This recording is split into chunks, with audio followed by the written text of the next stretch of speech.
నమస్తే, welcome to victory media news. నేను మీ శ్రీలత. ముందుగా హెడ్లైన్స్. గోదావరి బనకచెర్ల ప్రాజెక్ట్ రాష్ట్ర అభివృద్ధిలో గేమ్ చేంజర్ పేర్కొన్న ముఖ్యమంత్రి చంద్రబాబు.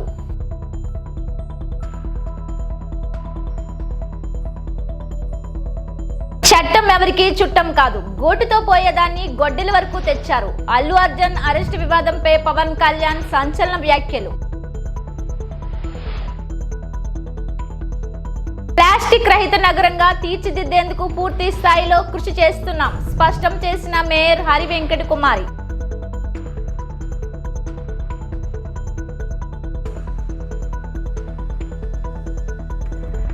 నమ్మకానికి మోసానికి మధ్య ప్రజలు వ్యత్యాసం చూస్తారు. మాజీ మంత్రి గుడివాడ అమర్నాథ్.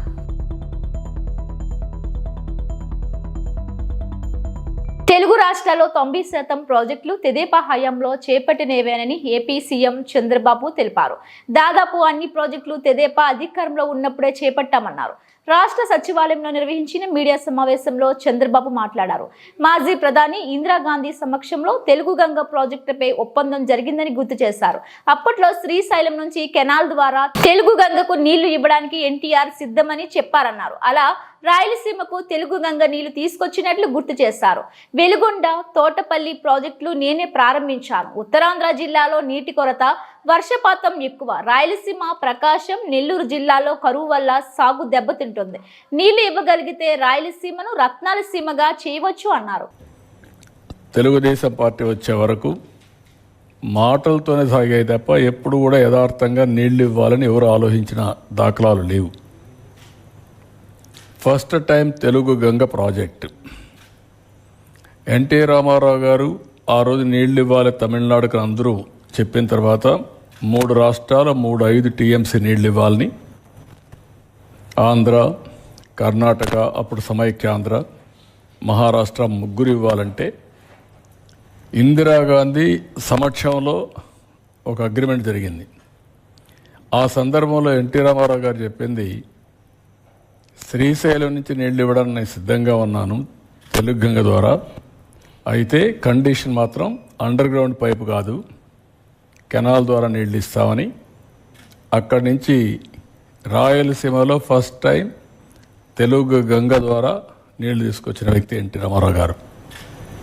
ఈరోజు ఏ ప్రాజెక్టులైనా మీరు తీసుకుంటే అటు తెలంగాణ కానీ మిగిలిన రాష్ట్రంలో కానీ 90% ఆఫ్ ది ప్రాజెక్ట్స్ తెలుగుదేశమే స్టార్ట్ చేసాం, తెలుగుదేశం పార్టీనే పూర్తి చేస్తున్నాం.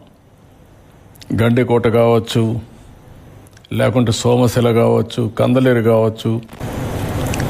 సోమశిల అయితే ఎక్స్పాన్షన్ ఎన్టీ రామారావు గారు పెట్టింది. ఇలాంటి అనేక ప్రాజెక్ట్స్, లిఫ్ట్ ఇరిగేషన్లు కానీ ప్రాజెక్ట్స్ కానీ ఇవన్నీ ఆ రోజు చేశాం. తర్వాత 2014 బైఫర్కేషన్ సమయంలో కాంగ్రెస్ పార్టీ పోలవరాన్ని నేషనల్ ప్రాజెక్టుగా పెట్టడం. అప్పుడు నేను కూడా ఆలోచించిన తర్వాత ఆ రోజు కూడా మీరు చూస్తే మేజర్ డెసిషన్ తీసుకొచ్చాం. 7 మండలాలు తెలంగాణలో ఉండే మండలాల్ని నేను ఎన్నికైన వెంటనే ప్రధానమంత్రి గారికి చెప్పి ఈ 7 మండలాలు మాకు ఇస్తే తప్ప నేను ప్రమాణ స్వీకారం చేయను, ఇది ఇవ్వకపోతే 2 రాష్ట్రాలు ఉంటాయి, మళ్ళీ పర్మిషన్ అంటే పర్మిషన్ రాదు, సబ్మర్జెన్స్ వస్తుంది, దీంతో ప్రాజెక్టు పూర్తిగా నిర్వీర్యం అయిపోతుంది, పేపర్ మీద ఉంటుందని చెప్పి గట్టిగా చెప్పి చరిత్రలో మొట్టమొదటిసారిగా మీరు చూస్తే 7 మండలాలకు ఇవ్వడానికి ఒక ఆర్డినెన్స్ తీసుకొచ్చి ప్రెసిడెంట్ ఆఫ్ ఇండియా సంతకం పెట్టిన తర్వాత పార్లమెంటు సమావేశాలు పెట్టారు ఎంపీలు ఇంట్రడ్యూస్ చేయడానికి. అది తెలుగుదేశం పార్టీ చరిత్రలో ఒకసారి చూస్తే ఆంధ్రప్రదేశ్ చరిత్రలో వివిధ సందర్భాల్లో ఇవన్నీ చేయడం. ఎప్పుడు కూడా ఎన్టీ రామారావు గారు ఈ వాటర్ విషయంలో అన్ని విషయాల్లో కానీ చాలా ముందు చూపుతూ ఆలోచించారు. అదే మరి తెలుగుదేశం తర్వాత నేను కూడా అనేక ప్రాజెక్టులు, వెలుగొండ ప్రాజెక్టు కూడా నేనే ఫౌండేషన్ వేశాను. అలాంటిది ఈరోజు మళ్ళీ నేను వచ్చిన ఆంధ్రప్రదేశ్ డిప్యూటీ సీఎం పవన్ కళ్యాణ్ సంచలన వ్యాఖ్యలు చేశారు. సంధ్య థియేటర్ వద్ద జరిగిన తొక్కిసలాట ఘటనపై ఆయన సోమవారం మంగళగిరిలో మీడియాలో మాట్లాడారు. ఆంధ్రప్రదేశ్ డిప్యూటీ సీఎం పవన్ కళ్యాణ్ సంచలన వ్యాఖ్యలు చేశారు. సంధ్యా థియేటర్ వద్ద జరిగిన తొక్కిసలాట ఘటనపై ఆయన సోమవారం మంగళగిరిలో మీడియా ముందు మాట్లాడారు. గోటితో పోయేదాన్ని గొడ్డలి దాకా తెచ్చుకున్నారని వ్యాఖ్యానించారు. రేవతి మృతి చెందిన వెంటనే వాళ్ళ ఇంటికి వెళ్లి పరామర్శించాలని, అక్కడే మానవతా దృక్పథం లోపించినట్లయిందని అన్నారు. హీరో అల్లు అర్జున్ కాకపోయినా కనీసం మూవీ టీం అయినా బాధిత కుటుంబాన్ని పరామర్శించాల్సి ఉండాల్సిందని తెలిపారు. బన్నీ స్థానంలో రేవంత్ రెడ్డి ఉన్నా అలాగే అరెస్ట్ చేస్తారని, చట్టం ఎవరికీ చుట్టం కాదని అన్నారు. అంటే నేను sometimes when police say we should understand. అది ఎక్కడ ఒకసారి నాకు వినిపించలేదు. Maybe it could be true. We don't know that. నేను లేదా పోలీస్ హ్యాండిల్ దట్ పార్ట్. నాకేమనిపించిందంటే they could have made adequate arrangements. ఈ పర్టికులర్ సిచ్యువేషన్లో మటుకు ఇట్ ఈస్ సాడ్. తప్పు స్టాఫ్ చెప్పుండాల్సింది. ఇప్పుడు అలాంటి ఇప్పుడు ఆయన ఆలోచన ఎక్కడ కూర్చొని సినిమా చూస్తున్నారు తెలియలేదు. Someone must be with in the vicinity దగ్గరలో ఉన్న వాళ్ళకి తెలుసు. They must have vent they address the issue. Telangana ప్రభుత్వాన్ని సాఫ్ట్గా వెళ్ళి ఉండొచ్చని కొంతమంది పట్టారు. లా ఏంటంటే నేను శాసనసభలో నేనేం చెప్పాను, ఇఫ్ ఐ మేక్ మిస్టేక్, నేను తప్పు చేసిన punishes. Law doesn't say who you are, how popular you are are how powerful you are, doesn't care. అందుకనే నేను అందుకనే చెప్పాను, even if I make mistake please punish. అంటే లా షుడ్ నాట్ ట్రీట్ ఈ preferential treatment ఇవ్వకూడదు. No preferential treatment for anybody. That's what law says. వాళ్ళు వెళ్ళి ఇది జరగటం వల్ల ఏమైనా జరిగిందంటే జరిగిపోయింది. ఒకసారి తెలియదు మనకి ఒకసారి నాకే కొన్ని పరిస్థితులు ఎలా ఉందో అక్కడ ఏం జరిగింది నాకు అర్థం కాదు. అరుస్తూ ఉంటాను. నాకు వాళ్ళు ఏం చెప్తున్నారో నాకు వినిపించదు. పాపం చనిపోయినప్పుడు నిజం దొరకదు. It's quite painful. సినిమా కుటుంబం సినిమా చూడటానికి వచ్చి ప్రాణాలు కోల్పోవడం అనేది ఒక చక్కని సాయంకాలం. They want to go back to they home. ఇంటికి వెళ్ళి దే వాంట్ ఓవర్ డిన్నర్ వాళ్ళు ఇంట్లో కూర్చొని ఆ ఎక్స్పీరియన్స్ షేర్ చేసుకోవటం. అలాంటి ఈవినింగ్ ఇట్ ఏంటంటే ఒక కుటుంబంలో చాలా బాధాకరం. దీనికి ఏమి చేసి ఉండాల్సిందంటే గోటితో పోయేది గొడ్డలతో అంటే ఆ ముందే నెక్స్ట్ డే వాళ్ళ ఇంటికి వెళ్ళిపోయాయి.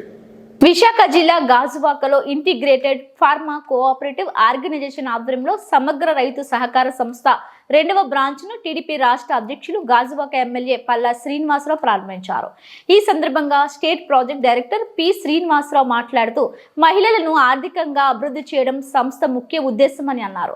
మహిళలకు వస్తు ఉత్పత్తి కొరకు శిక్షణ ఇవ్వడం, మహిళా బృందాలను ఏర్పాటు చేసి కుటీర పరిశ్రమలకు ప్రోత్సహించడం, నిత్యావసర వస్తువులను మార్కెట్ ధరల కంటే తక్కువ ధరలకు అందించడం ఈ సంస్థ చేస్తుందని అన్నారు. ఈ కార్యక్రమంలో బ్రాంచ్ నిర్వాహకులు దీపక్ కుమారి, సునీత, కార్పొరేటర్ బోండా జగన్, పప్పు శంకర్రావు, వెన్నెల ఈశ్వర్రావు, విజయ్ కుమార్ తదితరులు పాల్గొన్నారు.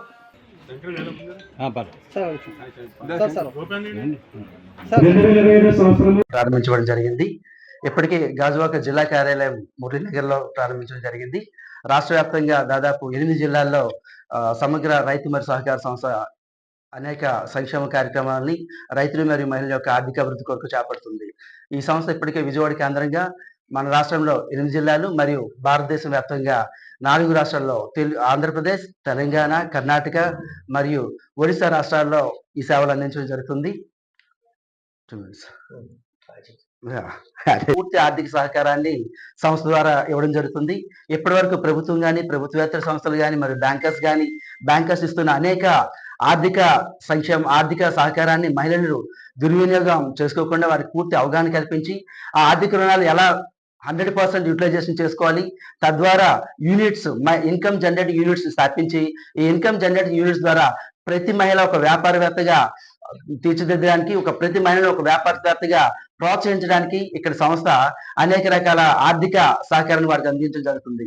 Micro lending, micro credit and MSME ఈ 3 విభాగాల్లో మహిళలను ప్రోత్సహించి తద్వారా వారు ఆర్థికంగా అభివృద్ధి చెందడానికి మరియు రైతులకు కావాల్సిన పూర్తి ఆర్థిక సహకారాన్ని అందించి రైతులకి కావాల్సిన గిట్టుబాటు ధరలు కానీ లేదా అధునాతన వ్యవసాయ పద్ధతులను కానీ లేదా రైతులు పండించే వ్యవసాయ ఉత్పత్తుల్ని ప్రొక్యూర్మెంట్ చేయడం ద్వారా రైతులకు కావాల్సిన పూర్తి ఆర్థిక భరోసా ఇక్కడ ఇవ్వడం జరుగుతుంది.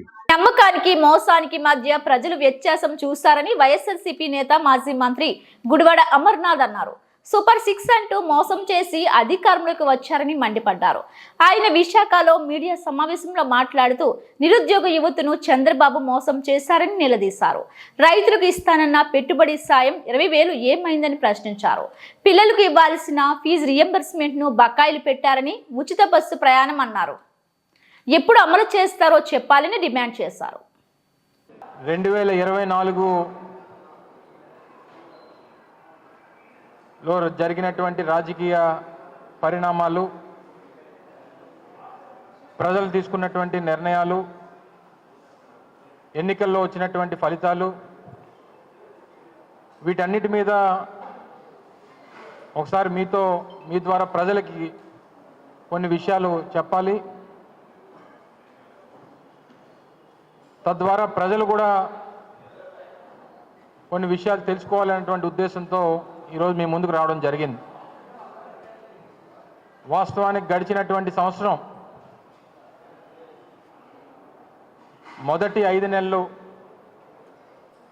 వైఎస్ఆర్ కాంగ్రెస్ పార్టీ ప్రభుత్వం, తరువాత 7 నెలలు ప్రజలు ఇచ్చినటువంటి తీర్పు మేరకు కూటమి ప్రభుత్వం. ఈ సంవత్సరంలో ప్రజలు నమ్మకానికి మోసానికి మధ్య వ్యత్యాసం కూడా చూశారు. ఇచ్చినటువంటి మాట నిలబెట్టుకుంటే ఏ రకంగా ప్రభుత్వాలు నడుస్తాయి, నమ్మించి మోసం చేసి ఓట్లు వేయించుకొని అధికారంలోకి వస్తే ప్రభుత్వాలు ఏ రకంగా పనిచేస్తాయి, ఇవన్నీ కూడా ఈ సంవత్సరంలో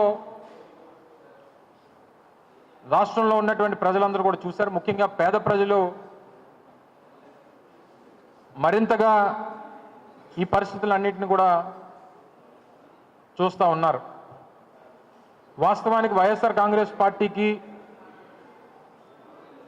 ఈ సంవత్సరం అనేక చేదు జ్ఞాపకాలు మిగిల్చినప్పటికీ అనుకోనటువంటి ఫలితాలు ఎదురైనప్పటికీ గడిచినటువంటి 5 సంవత్సరాలుగా 2019 నుంచి 24 మే వరకు ప్రజలు ఇచ్చినటువంటి తీర్పు మేరకు ప్రజలకు చేసినటువంటి అనేక కార్యక్రమాలు, వ్యవస్థలో తీసుకొచ్చినటువంటి అనేక మార్పులు, పేదవాడికి అందించినటువంటి అనేక సంక్షేమ పథకాలు, రాష్ట్ర అభివృద్ధికి చేసినటువంటి అనేక నిర్ణయాలు, ఇవన్నీ కూడా మేము చేసినటువంటి పనులు ప్రజల్ని మెప్పించలేకపోయామా, లేదా అంతకు మించి ఇంకేమన్నా ప్రజలు కోరుకున్నారా, లేదా కూటమి ప్రభుత్వం ఎన్నికల్లో ఇచ్చినటువంటి హామీలకి మోసపోయారా, ఎన్నికల్లో వచ్చినటువంటి ఫలితాలు అనేక రకాలుగా మా పార్టీలో జగన్మోహన్ రెడ్డి గారి నాయకత్వంలో సమీక్షించుకునేటువంటి దానికి మొన్న ఎన్నికల ఫలితాలు అనేక పాఠాలని, గుణపాఠాలని నేర్పించాయనేటువంటి దాంట్లో ఏ రకమైనటువంటి సందేహం లేదు. మీ అందరికీ తెలుసు, రావడమే మేము అధికారంలోకి వచ్చిన తర్వాత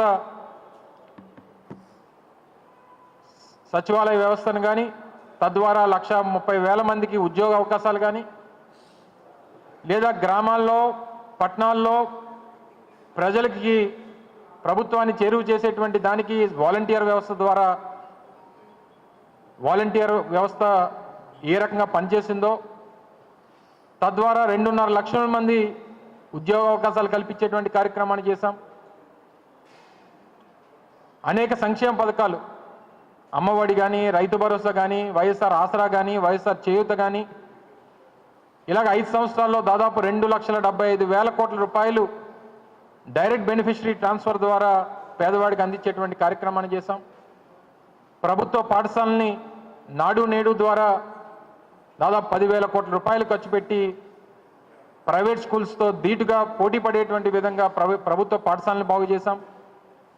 17 కొత్త మెడికల్ కాలేజీల నిర్మాణం చేపట్టాం. రామాయపట్నం పోర్టు కానీ, బందర్ పోర్టు కానీ, లేదా శ్రీకాకుళంలో మూలపేట పోర్టు నిర్మాణాలు దాదాపుగా పూర్తి చేసేటువంటి కార్యక్రమాన్ని చేశాం. మన ఉత్తరాంధ్ర ప్రాంతానికి సంబంధించి భోగాపురం ఇంటర్నేషనల్ ఎయిర్పోర్ట్ ఈరోజు ఏ స్థాయిలో పనులు జరుగుతూ ఉన్నాయో మీరు చూస్తూ ఉన్నారు. దానికి నాంది పలికాం. దేశవ్యాప్తంగా 11 ఇండస్ట్రియల్ కారిడార్లు ఏర్పాటు చేస్తే 3 ఇండస్ట్రియల్ కారిడార్లు కేవలం ఆంధ్ర రాష్ట్రానికి తీసుకొచ్చినటువంటి ఘనత సాధించాం. ఈజ్ ఆఫ్ డూయింగ్ బిజినెస్లో నెంబర్ 1 స్థానాన్ని మేము అధికారంలో ఉన్నంతకాలం కొనసాగించేటువంటి కార్యక్రమాన్ని చేశాం. ఫిషింగ్ హార్బర్ల నిర్మాణం కానీ, ఫిష్ ల్యాండింగ్ సెంటర్ల నిర్మాణం కానీ, ఇలాగ అనేక రకాలైనటువంటి కార్యక్రమాలు చేసి ఆర్టీసీని ప్రభుత్వంలో విలీనం చేసేటువంటి కార్యక్రమం కానీ, వైద్య రంగంలో దాదాపు 50,000 మందికి ఉద్యోగావకాశాలు కల్పించేటువంటి కార్యక్రమాలు కానీ, నాడు నేడు ద్వారా హాస్పిటల్స్ బాగు చేసేటువంటి కార్యక్రమాలు కానీ. నియోజకవర్గ అభివృద్ధి ప్రధాన ధ్యేయంగా కూటమి ప్రభుత్వం పనిచేస్తుందని టీడీపీ రాష్ట్ర అధ్యక్షులు గాజువాక ఎమ్మెల్యే పల్లా శ్రీనివాసరావు అన్నారు. ఈ మేరకు 67వ వార్డులో సుమారు 87 లక్షల రూపాయల వ్యయంతో పలు అభివృద్ధి పనులకు ఎమ్మెల్యే పల్లా శ్రీనివాసరావు శంకుస్థాపన చేశారు. వార్డు కార్పొరేటర్ పల్లా శ్రీనివాసరావు ఆధ్వర్యంలో జరిగిన ఈ కార్యక్రమానికి ముఖ్య అతిథిగా గాజువాక ఎమ్మెల్యే పల్లా శ్రీనివాసరావు పాల్గొని మాట్లాడుతూ ప్రజల సౌకర్యార్థం వార్డులో 3 కమ్యూనిటీ హాళ్లు నిర్మిస్తున్నామని, అలాగే సచివాలయం మహిళా సిబ్బంది విజ్ఞప్తి మేరకు వాష్రూమ్స్ కూడా నిర్మిస్తున్నామన్నారు. నియోజకవర్గం వ్యాప్తంగా డ్రైనేజీలపై ప్రత్యేక దృష్టి సాధించామని, వర్షాకాలంలో ఎటువంటి ఇబ్బందులు తలెత్తకుండా ముందస్తు చర్యలు తీసుకుంటున్నామన్నారు. గత ప్రభుత్వంలో అభివృద్ధి కుంటిపడిందని, దోచుకోవడం దాచుకోవడం తప్ప వారు రాష్ట్రానికి చేసింది ఏమీ లేదన్నారు. ఈ వార్డులో కొండవాలు ప్రాంతం ఎక్కువగా ఉండడంతో ప్రధానంగా గెడ్డలు, డ్రైనేజీలపై దృష్టి సాధించి భవిష్యత్తులో ఎటువంటి సమస్యలు తలెత్తకుండా ముందస్తు చర్యలు తీసుకుంటున్నామన్నారు. ఈ కార్యక్రమంలో వార్డు నాయకులు పల్లా రంగా, అడారి రాము, సింహాచలం, కూటమి నాయకులు గుంటూరు శంకర్రావు, గులగాని గోపి, మహిళలు మరియు సచివాలయం జీవీఎంసీ సిబ్బంది అధిక సంఖ్యలో పాల్గొన్నారు. అలాగే కార్యవర్గం, మా తెలుగుదేశం పార్టీ కార్యవర్గం అంతా కలిపి ప్రజల అభీష్టం మేరకు, అలాగే మీ ఎలక్షన్లో ఇచ్చినటువంటి మాటల మేరకు ఇక్కడ కమ్యూనిటీ హాల్ నిర్మాణం చేయడానికి వచ్చామండి. అయితే ఒకటి ఇప్పుడున్నటువంటి సచివాలయం పైన పూర్తి స్థాయిలో అది నిర్మాణం చేసి ఇంకా ఎక్స్ట్రా ఫ్లోర్ వేయడానికి ఒకటి, అలాగే సచివాలయం స్టాఫ్ కూడా మరి లేడీస్ స్టాఫ్ ఎవరైతే ఉన్నారో వాళ్ళు కొంచెం మాకు టాయిలెట్స్ అవి ఉండాలని చెప్పి, వాష్రూమ్స్ అవి ఉండాలన్నారు. ఆ వాటి మీద కూడా అందులో నిర్మాణం చేస్తున్నాం. వీటితో పాటు ఇక్కడ మన వెంకయ్య నగర్ కొండపైన చిన్న ఇష్యూ ఉంది ఓనర్స్తో, వాళ్ళతో కూడా మాట్లాడి దీన్ని కూడా త్వరలోనే పూర్తి చేస్తాం. ఇది కాకుండా ఇంకొక దగ్గర కూడా ఎటువంటి ఇబ్బంది లేకుండా ఉన్నటువంటి కమ్యూనిటీ కాలనీ కూడా నిర్మాణం చేస్తామని చెప్పి తెలియజేస్తాం. మౌలిక వసతుల కల్పనలో ఈ రాష్ట్ర ముఖ్యమంత్రి వర్యులు శ్రీ నారా చంద్రబాబు నాయుడు గారి పాత్ర ఎప్పుడు కీలకంగానే ఉంటుంది. మౌలిక వసతులు అభివృద్ధికి సూచిక ఉంటాయనడానికి ఆయన నమ్మేటువంటి సిద్ధాంతం. ఖచ్చితంగా మా హయాంలో గత 5 సంవత్సరాలుగా అయితే ఎటువంటి అభివృద్ధికి నోచుకోలేదు, మౌలిక వసతులపై దృష్టి సారించలేదు, సంపద సృష్టించమైనా కూడా ఎక్కడ వాళ్ళు దృష్టి సారించలేదు.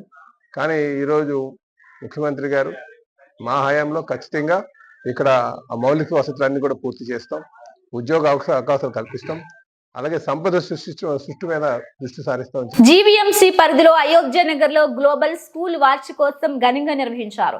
ఈ సందర్భంగా వినాయకుని స్తుతిస్తూ ప్రారంభించిన నృత్యం ఆకట్టుకుంది. తదుపరి ఎల్కేజీ చిన్నారులు తమ ప్రదర్శనతో నృత్యాలు ప్రారంభించగా అన్ని తరగతుల విద్యార్థులు వారి వారి ప్రదర్శనలతో విచ్చేసిన అతిథులను, తల్లిదండ్రులను అలరించారు. అనంతరం పాఠశాల చైర్మన్ బివి రావు మాట్లాడుతూ విద్యార్థులకు విద్యతో పాటు క్రమశిక్షణ, ఆటపాటలకు ప్రాధాన్యత ఉంటుందని, తమ విద్యార్థులు వివిధ స్కూల్లో జరిగే పోటీలు మరియు అన్ని రంగాల్లో ప్రతిభ కనబర్చి స్కూల్ను మంచి గుర్తింపు తెస్తున్నారని తెలియజేశారు. ఈ కార్యక్రమంలో కరస్పాండెంట్ అనురాధ, ప్రిన్సిపాల్ లలిత, బోధనా సిబ్బంది మరియు విద్యార్థి తల్లిదండ్రులు పెద్ద సంఖ్యలో పాల్గొన్నారు.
రహిత నగరంగా తీర్చిదిద్దేందుకు పూర్తి స్థాయిలో కృషి చేస్తున్నామని, దానికి అనుగుణంగా జనవరి 1, 2025 నుండి విశాఖ పరిధిలో ప్లాస్టిక్ ను పూర్తిగా నిషేధిస్తున్నామని greater Visakha municipal corporation mayor Golagani Harivenkata Kumari తెలిపారు. సింగిల్ యూజ్ ప్లాస్టిక్ నిషేధంలో భాగంగా 8 వారాల పాటు అవగాహన కార్యక్రమాలతో పాటు ప్రజల్లో చైతన్యం కలిగించేందుకు పలు అవేర్నెస్ కార్యక్రమాలు చేపడుతున్నట్లు తెలిపారు. ఇకపై ప్లాస్టిక్ వినియోగించినట్లయితే ఖచ్చితంగా చర్యలు చేపడతామని పలు ఆసక్తికరమైన వ్యాఖ్యలు చేశారు. గ్రీన్ బెల్ట్ ఎవరు అతిక్రమించినా జీవీఎంసీ తరపున చర్యలు చేపడతామని పేర్కొన్నారు. అలాగే స్మార్ట్ సిటీ పనుల్లో భాగంగా మనకి 672 కోట్ల వ్యయంతో 58 ప్రాజెక్టులు మనము పనులు పూర్తయ్యాయి. మిగిలినవి కూడా కొన్ని ఇప్పుడు జరుగుతూ ఉన్నాయి. 15వ ఆర్థిక నిధులలో భాగంగా అయితే మనము ఎయిర్ క్వాలిటీ ఇంప్రూవ్మెంట్, అలాగే సాలిడ్ వేస్ట్ మేనేజ్మెంట్, భూగర్భ మురుగునీటి పారుదల వ్యవస్థ, ఇలా అనేక పనులు మనం చేయడం జరిగింది. నీటి సరఫరాకు వచ్చేసరికి 662 కోట్ల వ్యయంతో 49 పనులు మనము చేపట్టగా అందులో 136 కోట్ల వ్యయంతో 15 పనులు పూర్తయ్యాయి. అలాగే ఈ ఏడీబీ నిధులతో 24/7 మంచినీటి పనులు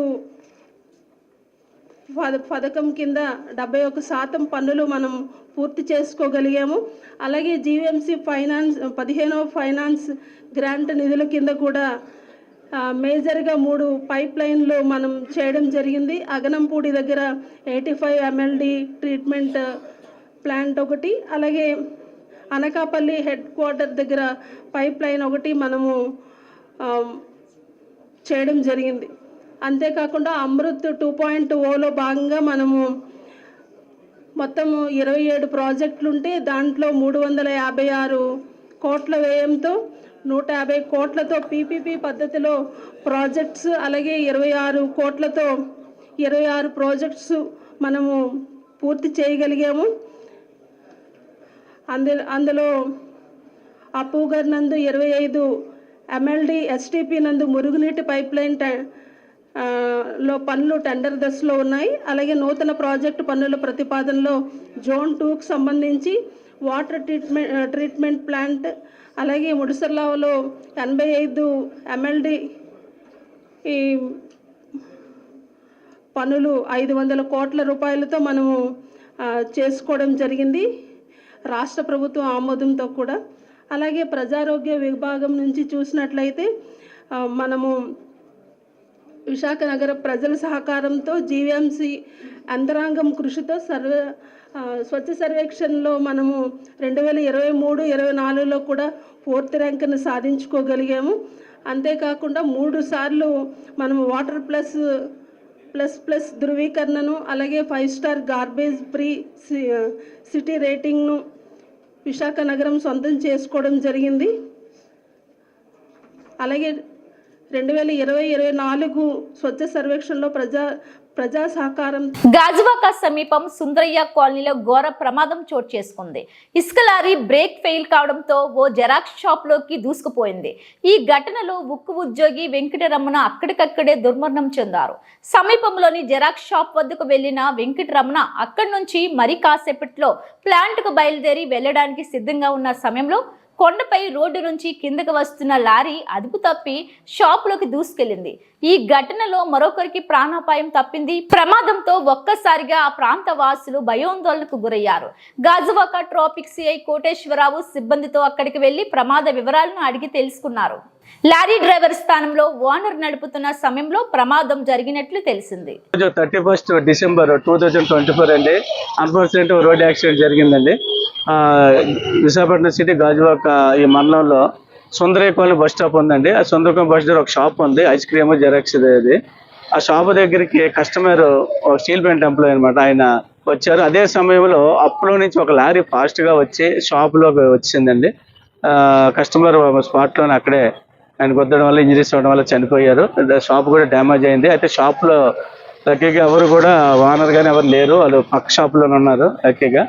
అయితే ఈయన చనిపోవడం జరిగింది. దీని మీద పూర్తిగా దర్యాప్తు చేస్తున్నాం. లారీ ఏంటి, అతని వివరాలు ఏంటి, అసలు ఎలాగొస్తుంది. విశాఖ స్టీల్ ప్లాంట్ పరిరక్షణే ధ్యేయంగా కూటమి ప్రభుత్వం పనిచేస్తుందని టీఎన్టీయూసీ రాష్ట్ర నాయకుడు విల్లా రామ్మోహన్ కుమార్ అన్నారు. కష్టాల నుంచి ప్లాంట్ను రక్షించేందుకు ప్రభుత్వం కృషి చేస్తుంటే వామపక్షాలు వైసీపీ నేతలు అర్ధరహితమైన ఆరోపణలు చేస్తున్నారని మండిపడ్డారు. పాత గాజువాక తెదేపా కార్యాలయంలో ఆయన మాట్లాడుతూ ఇటీవల ఎంపీ భరత్ను కలిసి ప్లాంట్ పరిరక్షణ విషయమే చర్చిస్తే దానిని వేరే కోణంలో చూపిస్తూ విమర్శలు చేస్తారని, ఇది సరైన విధానం కాదని పేర్కొన్నారు.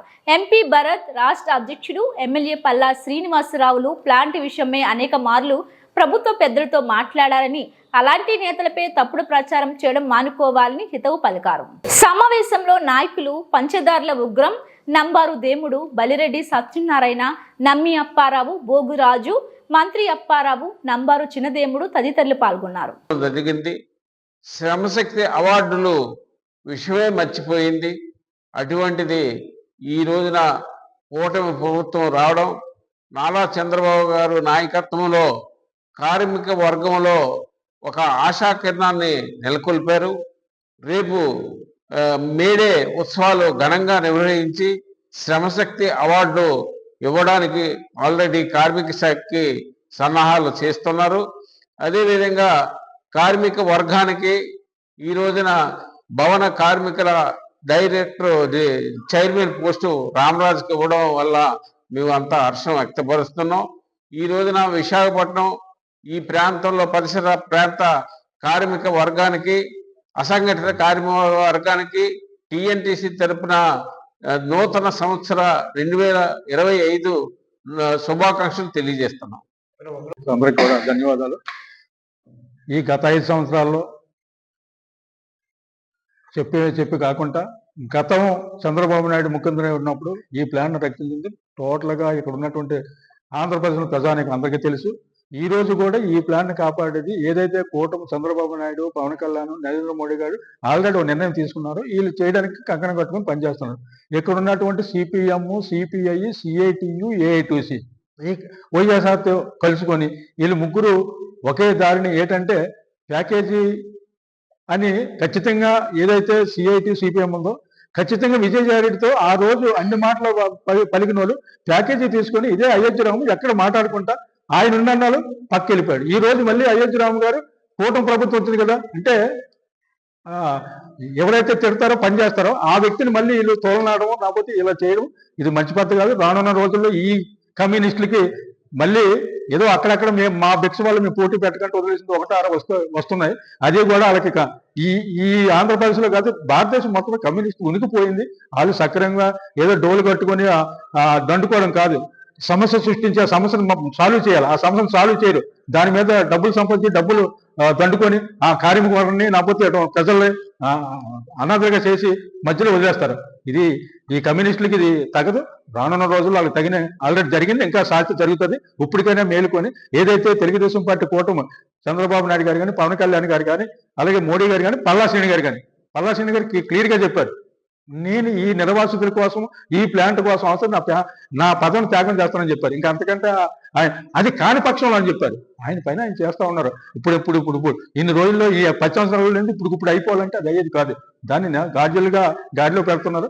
దాన్ని గమనించి అందరూ ఇచ్చేయాలి. అలాగే పిఎఫ్ మేము స్టీల్ ప్లాంట్లో గతంలో 40-30 సంవత్సరాలు సర్వీస్ చేసి రిటైర్ అయిన ఉద్యోగులు ఐర్ పెన్షన్ కోసమే డబ్బులు కట్టాం. అది ఏంటంటే 3 నెలల్లో మీకు పేమెంట్ సెటిల్ చేస్తామని చెప్పింది. నేటికి 1.5 సంవత్సరం అయిపోతుంది. కనీసం పిఎఫ్ కోసం ప్రతిసారి మీటింగ్లు అవుతున్నాయి. ఆ సెంటర్లో కూడా మీటింగ్ పెడుతున్నారు. అది త్వరగా క్లియర్ చేస్తారని ఇక్కడ ఉన్నటువంటి వడ్డీలు బ్యాంకులో వేసుకున్న దానికి మేము వడ్డీ తీసుకునేదో ఇదేవారు. ఇప్పుడు అది అక్కడ కట్టడం వడ్డీ లేదు, చాలా ఇబ్బంది పడుతున్నారు. దాన్ని త్వరగా చేస్తారని చెప్పేసి కోరుకుంటూ నేను అన్ని విభాగాలు సమన్వయంతో పనిచేయడంతోనే ఈ ఏడాది సంచలనాత్మకమైన కేసులను గంటల వ్యవధిలోనే ఛేదించామని విశాఖ నగర police commissioner doctor Shankhabrata Bakshi అన్నారు.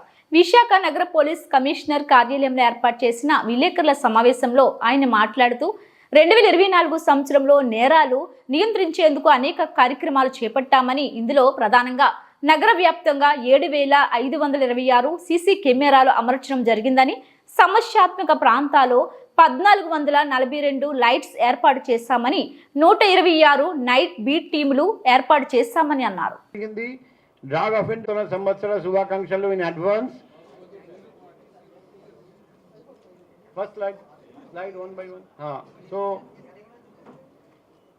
నేను జాయిన్ అయిన తర్వాత ఫ్రీ రిజిస్ట్రేషన్ చేశాము. తర్వాత చాలా కేసులు ఇంతకుముందు ఆఫెన్స్ జరిగినా కూడా మేమే వచ్చి ఎఫ్ఐఆర్ రిజిస్టర్ చేశాము. బాగా ఎన్ఫోర్స్మెంట్ కూడా జరిగింది. అందుకే ఎఫ్ఐఆర్ సంఖ్య 2022లో 10,929 దానికంటే తగ్గింది, కానీ లాస్ట్ ఇయర్ కంటే పెరిగింది. ఇంకొక ఇంపార్టెంట్ విషయం వచ్చేసి ఈ సంవత్సరం ఎలక్షన్ జరిగింది. So pre election, election, post election చాలా కేసులు రిజిస్టర్ చేయడం జరిగింది. అందుకే ఈ సంవత్సరం ఎఫ్ఐఆర్ సంఖ్య లాస్ట్ ఇయర్ కంటే ఎక్కువ, కానీ క్రైమ్ మాత్రం పెరగలేదు. అది మన వైజాగ్లో అందరికీ తెలుసు, క్రైమ్ ఇంతకుముందు కంటే తగ్గింది. నెక్స్ట్ బాడీలీ ఆఫెన్స్ చూస్తే కూడా murders, murder for gain, culpable homicide, kidnap, abduction, hurt slightly పెరిగింది, కానీ మిగతా murders, murder for gain, culpable homicide, rioting, kidnap, abduction అన్నీ తగ్గినాయి.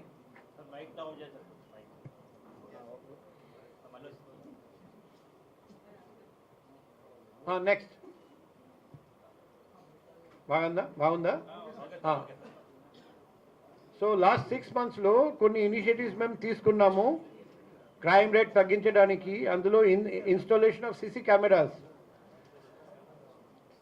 7,526 సీసీ కెమెరాస్ ఇన్స్టాల్ చేయడం, 1,442 లైట్స్ చీకటి ఉన్న చోట ఇన్స్టాల్ చేయడం, నైట్ పెట్రోలింగ్ పార్టీస్ పెంచేసి 126 చేయడం, కొత్త హిస్టరీ షీట్స్ 272 ఓపెన్ చేయడం, ఓపెన్ డ్రింకింగ్ కేసెస్ బాగా పెంచడం, బుషెస్ క్లియరెన్స్ ఒక 1,272 ఏరియాస్లో, ప్లస్ మీటింగ్ విత్ పబ్లిక్ 3,836 3,836 అండి.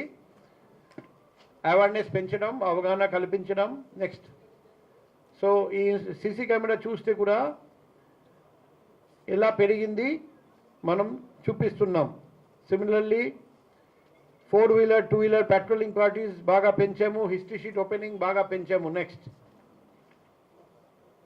ట్రాఫిక్ ఎన్ఫోర్స్మెంట్ చూస్తే general enforcement, drunk and driving, over speeding, without helmet cases, without seat belt cases, minor driving, wrong parking, triple riding అన్నీ last 3 years చూస్తే ఈ year maximum చేసాము. Compound amount imposed కూడా maximum, drunk and driving fine amount maximum, jail cases కూడా maximum చేసాము. Road traffic accident cases చూస్తే కన్సిస్టెంట్గా తగ్గుతున్నాయి. 1353 నుండి లాస్ట్ ఇయర్ 1180, ఈ ఇయర్ ఓన్లీ 1094. నెక్స్ట్ మనం రోడ్ ట్రాఫిక్ యాక్సిడెంట్ తగ్గించడానికి ఇవి బులెటిన్ అప్డేట్స్. మరిన్ని వార్తా విశేషాలతో మళ్ళీ కలుద్దాం. చూస్తూనే ఉండండి విక్టరీ మీడియా న్యూస్.